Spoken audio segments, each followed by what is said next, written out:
Welcome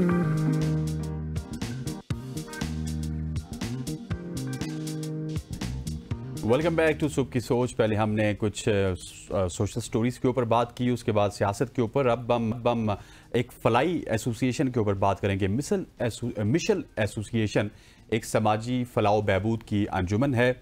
ये गैर सियासी, गैर फिरका वाराना फलाई अंजुमन है जो इस्लामाबाद और इसके गिरदोनवा में पसमानदा खवातीन और लड़कियों की बेहतरी के लिए काम कर रही है।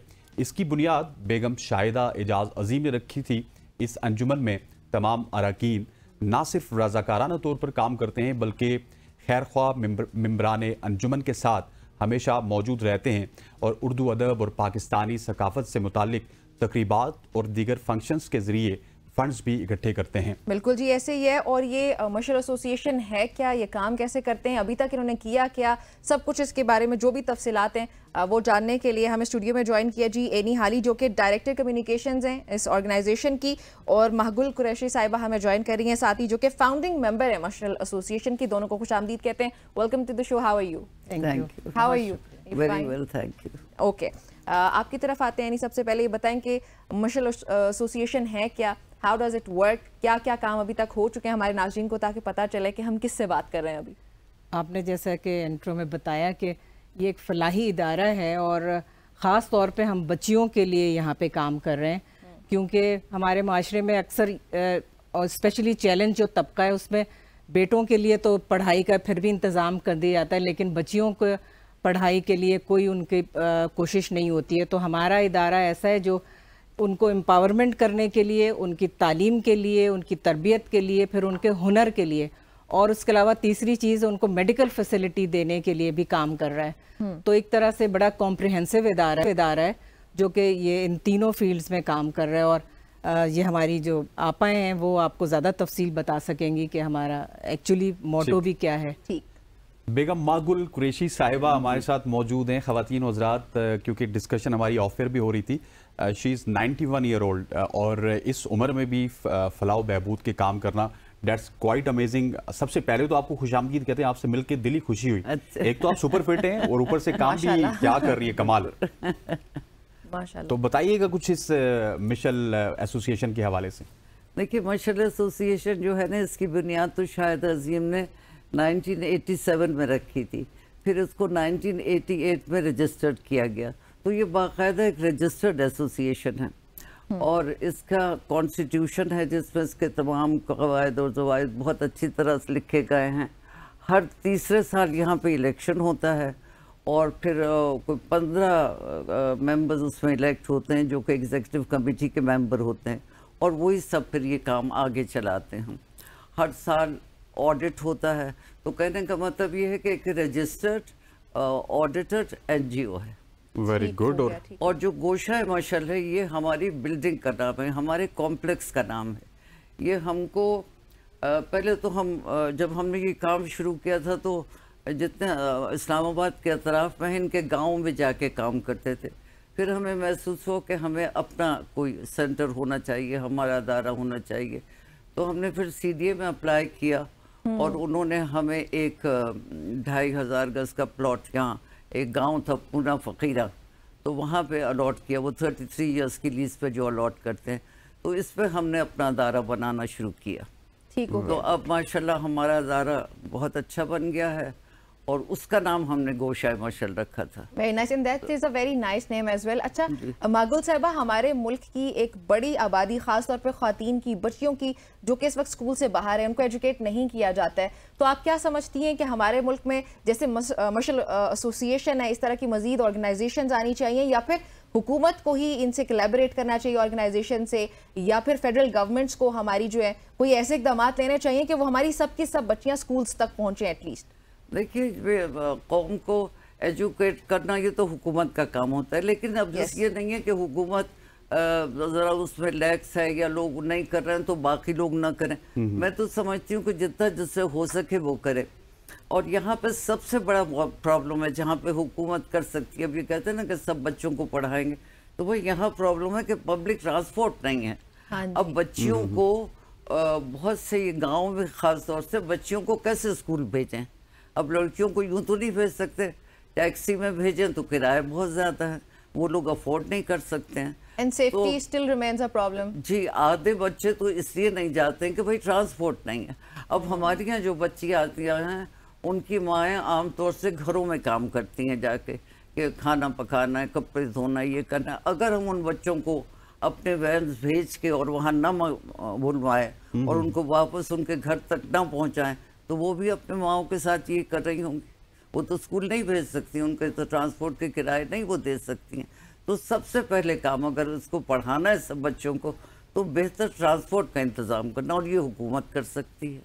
अच्छा, आप मुझे ये बताइए कि इस उम्र में भी आप बिल्कुल एक्टिव लग रही हैं, और आपका इस ऑर्गेनाइजेशन में अब भी एक्टिव रोल है या अब बस ऊपर ऊपर से देखती हैं और बस चली जाती हैं?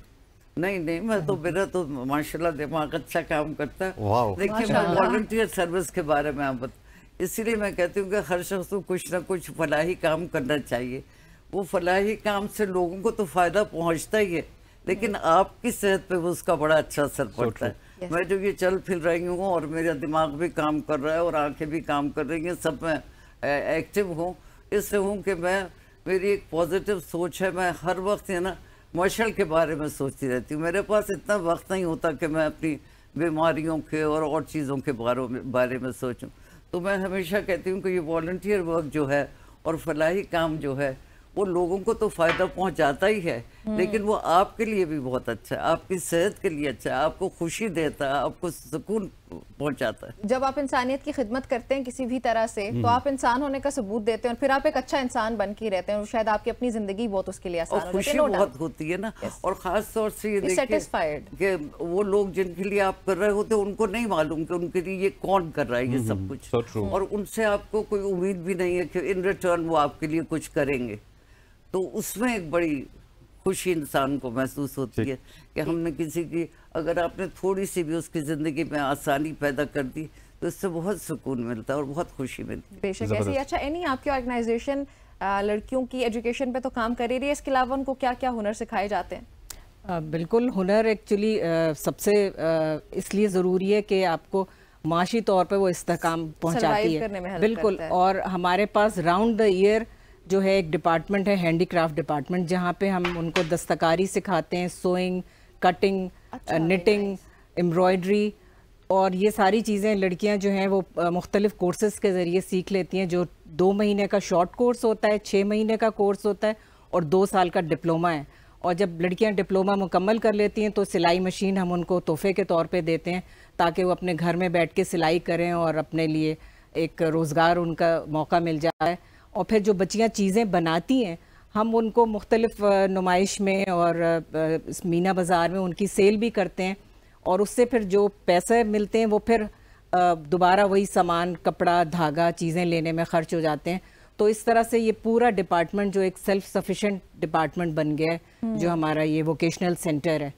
तो वो बच्चियां जिनको इजाज़त नहीं होती है पढ़ाई की, वो बड़े आराम से यहाँ पे हुनर सीख लेती हैं।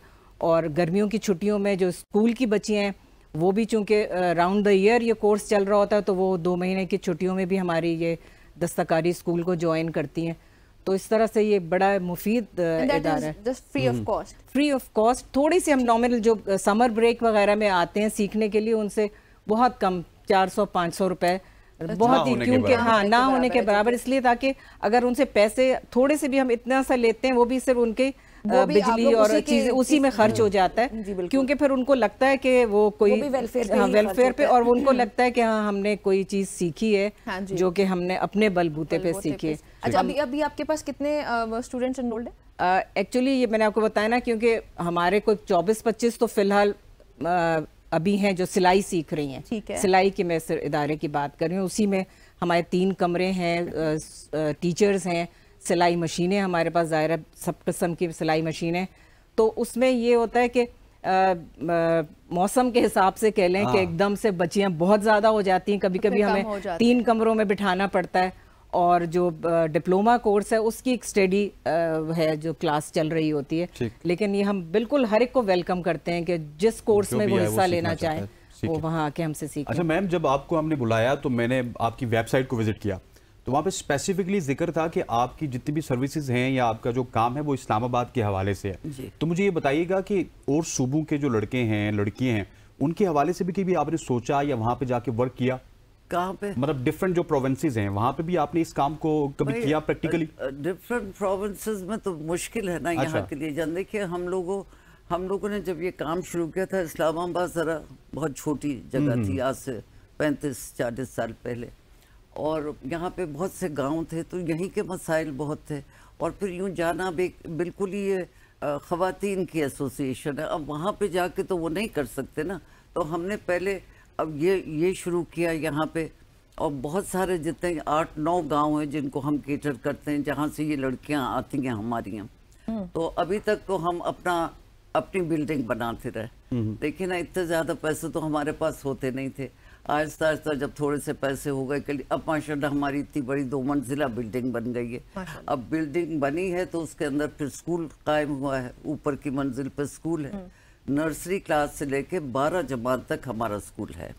उसमें लेबोरेटरी भी है, लाइब्रेरी भी है, कंप्यूटर की भी तालीम होती है, यानी बहुत अच्छा उसका स्टैंडर्ड है तालीम का। तो 12 तक वो है, और नीचे की मंजिल है, उसके एक तरफ हमारा मेडिकल सेंटर है, दूसरी तरफ ये वोकेशनल ट्रेनिंग सेंटर है। तो ये बता रही हैं, तो इसमें भी तो एनर्जी बहुत लगती है ना, और ये एक वॉलंटियर सर्विस है। तो अभी तक तो हमने यहाँ तक किया। जब हम इंशाल्लाह इसको काम को बढ़ाएंगे और अपनी ब्रांच खोलेंगे तो यकीनन और शहरों में भी फिर जाएंगे। ठीक, अच्छा इन्हीं जल्दी से बताइएगा कि वो ख़वातीन या बहनें, हमारी बेटियां जो इस वक्त देख रही हैं, जो चाहती होंगी कि वो जो अफोर्ड नहीं कर सकती या तो तालीम को या कोई हुनर सीखना चाहती हैं, तो वो आपके ऑर्गेनाइजेशन से कैसे कांटेक्ट कर सकती हैं, कैसे एनरोल कर सकते हैं इस्लामाबाद के ख़ास तौर पे? एक तो हमारी बेचारी ज़ाहिर है जो कम तालीम याफ्ता हैं, उनको मैं आपके तवसुत से ही प्रोग्राम के ज़रिए इसी तरह से हमें प्लेटफॉर्म मिले जहाँ पे हम अपनी बात पहुँचा सकें आगे।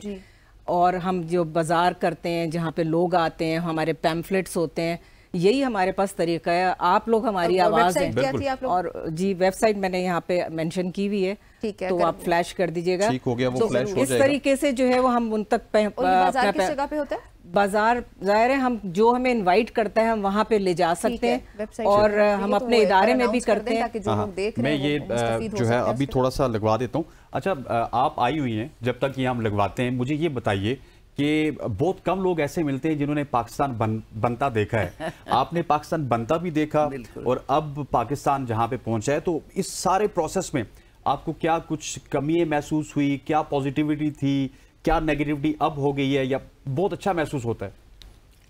देखिए, पाकिस्तान जब बनाया था ना, तो उस वक्त का तो जज्बा ही कुछ और था।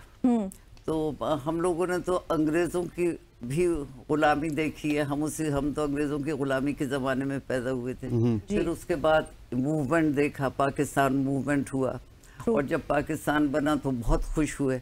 लेकिन फिर उसके साथ जो मसाइल उसके थे कि उसके बाद वो इतने खून खराबा हुआ और तमाम ये, अब मैंने तो उसको देखा क्योंकि हम उस वक्त लाहौर में थे। तो ये जब काफ़िले आते थे और मॉडल टाउन में हम लोग रहा करते थे, ये काफ़िले जो आते थे तो वॉल्टन कैंप में उतरते थे। तो मैं समझती हूँ वहीं से शायद सोशल सर्विस का भी एक जज्बा मुझ में पैदा हुआ। मैं कोई 12-13 साल की थी उस वक्त।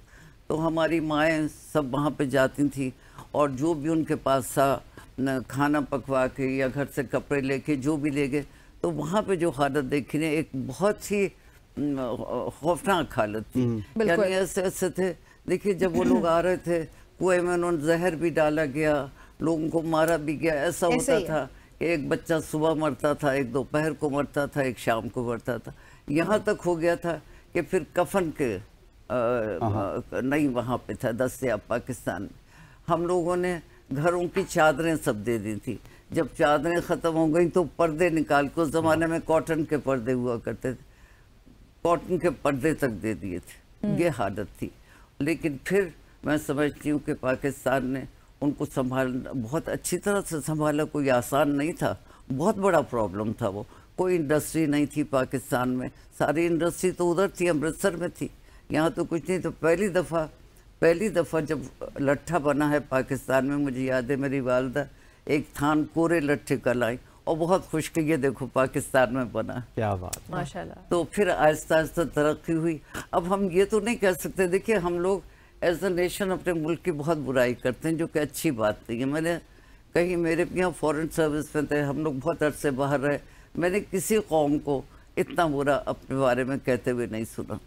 ठीक है, हमें बुराइयां हैं, सब में होती हैं, कमी है हम में, इसमें कोई शक नहीं, लेकिन जो हम उस वक्त थे उसके से तो हम बहुत आगे आए। और बाज़ औक़ात हमारी अवाम ओवर एग्जैजरेट भी कर देती है मसाइल को, जो कि बिल्कुल हमारे लिए मुफीद नहीं है। मागुल साहिबा, आपका बहुत शुक्रिया मैं ज्वाइन करने के लिए, नहीं बहुत ज्वाइन करने के लिए। नाज़रीन, एक बार आपके लिए वेबसाइट बताते चलें, बल्कि वो चल भी रही है, www.mashal.org.pk। अगर आप रब्ता करना चाहते हैं ज़रूर रब्ता करके एनरोल करें। खुद को पढ़ने लिखने की तरफ से भी आपको बहुत फ़ायदा हो सकता है, बाकी अगर कोई स्किल सीखना चाहते हैं तो ज़रूर मुस्तफ़ीद हो।